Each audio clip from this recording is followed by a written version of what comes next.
Hi guys, welcome back to my channel. And this is the video number 2 out of a 3-part productivity series of how to have time for the things that matter. In this video, we will cover 2 main disciplines of productivity and how to develop those for you to start operating on a completely different level.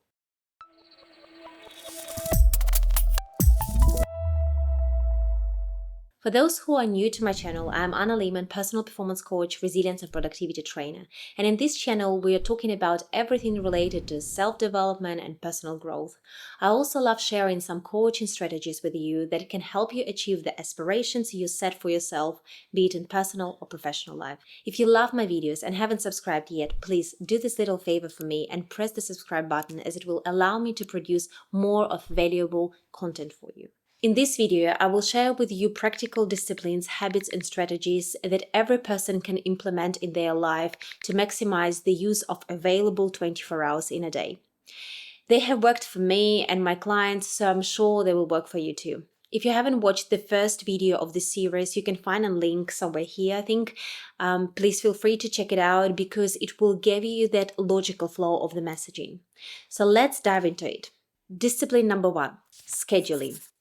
If someone asked me what would be this one thing that I could identify as a game changer for my levels of productivity, it would be this. In the first video, we spoke about the fact that time is your most valuable, non-renewable resource.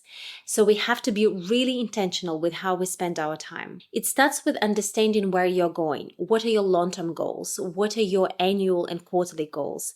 What are your weekly actions to achieve those goals? What is important for you as a person? What drives you as a person and what you value the most? What would you like to spend more time on, less time on? In my first video of this series, I gave a really helpful exercise and template that would have raised your awareness about the way you already spend your time and could have provided you with some of the answers to those questions already.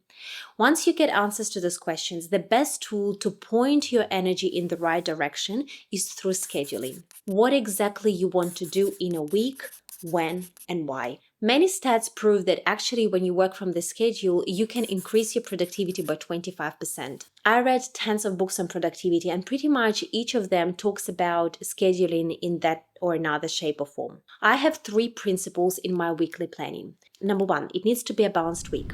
As I mentioned in one of my videos before, being someone who is wearing all those multiple hats in my life, I always try to make sure I don't drop any of those balls, but not on a daily basis, but on a weekly basis. So I always make sure that I have my 4 times gym sessions or fitness routines. I have time for my self-care routines. I have time for my learning growth and also a lot of quality time with my husband and my family. In our family, we also have a rule of having mommy-daughter's time separately and daddy's daughter's time separately. This becomes really important when you start having a teenager, and those few hours of undivided connection have an extraordinary positive impact on our relationship. My principle number 2 is that my schedule needs to include a to-do list, which is the daily maintenance element we spoke about in video number 1, and action plan items towards achieving my goals, which is the daily growth element. And I always make sure that my daily growth elements is around 10% of the total available hours I have in a week. And principle number 3 is that my weekly plan needs to have both elements of work and fun. Yes, you would be surprised, but all the successful people I know have to schedule their fun time, because if it's not scheduled, the chances are pretty high it's not going to be done at all. Discipline number 2, prioritization.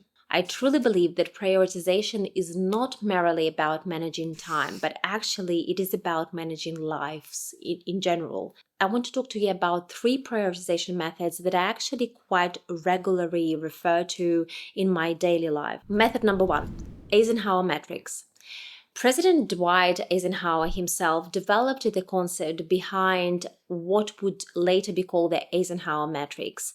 Decades later, author Stephen Covey popularized Eisenhower framework in his book, The 7 Habits of Highly Effective People. I actually think that if you want to understand life, people, yourself better, I suggest that this book, 7 Habits of Highly Effective People, becomes your go-to paper copy and you read it periodically with pen and paper. You can find the link to this book down in the description below. But let's go back to the Eisenhower Matrix. Eisenhower Matrix divides tasks into 4 quadrants based on their urgency and their importance. Quadrant number 1, urgent and important. These are kind of do first things. If I'm really honest, once you start thinking and allocating tasks into this one, you will see that actually not that many tasks and not that many things will fall into this bucket. Quadrant 2, important but not urgent, schedule. These tasks are important but not urgent, such as long-term planning, relationship building, and personal development. Covey argued that investing time in quadrant 2 activities actually leads for greater effectiveness and fulfillment later on in life. His insights remind us to prioritize activities that contribute to our growth and well-being, even if they don't demand immediate attention. These are all the things I schedule in my diary I showed you earlier. Date nights, gym sessions, my self-care routines, work on personal development, and long-term goals. Quadrant 3, urgent but not important. Delegate. I would also add the word automate here. What I put here is actually household chores. This was the quadrant to which I made a significant change a few years back.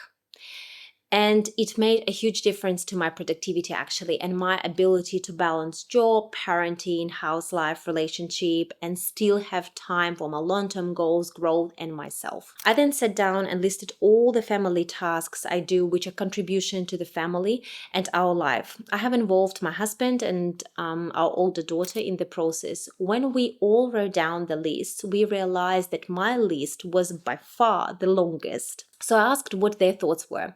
Both of them realized that they actually can pick up much more. So automatically, I have delegated 20% of what I was doing and what was draining me back then to someone else. I then continued the review and came up with few other things. I realized that I can delegate cleaning once per fortnight, and I hired a cleaner. I realized that there is a better use for those few hours per fortnight for me, because in those few hours, I can work on my project that can generate higher returns for me in the future. Another thing that I did is that I streamlined and removed the time wasted on meal planning. So my husband and I decided to create a simple meal planner in Google Sheets where we list all 40 or 50 meals we usually cook, and then the Google Sheet would spit out the 7-day view, which we then print and put on the fridge. I have added the link to my free Google Sheet meal planner, which you can download from the description below and optimize your meal planning routine. Every Friday, we would refresh our meal plan for the week, build up our groceries list in the app called Brain or whatever app you want to use, and then either order the delivery online or spend maximum an hour in the grocery store buying everything we need for the week ahead. It saved a lot of time.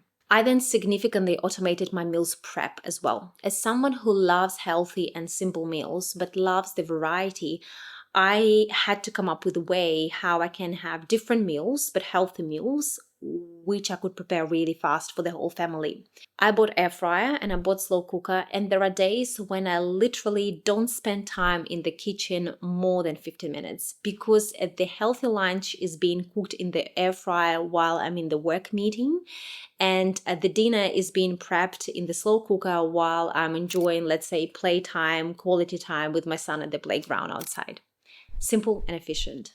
By doing those few things, I actually have reduced tasks in the quadrant number 3 by 40% to then take that free time that I created for myself and allocate from daily maintenance to daily growth and work on some really important tasks and long-term planning and long-term goals. Quadrant number 4, neither urgent nor important. Eliminate.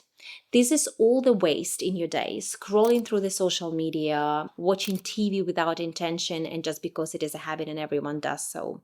So you need to review all the things you're doing in that aspect and just eliminate those.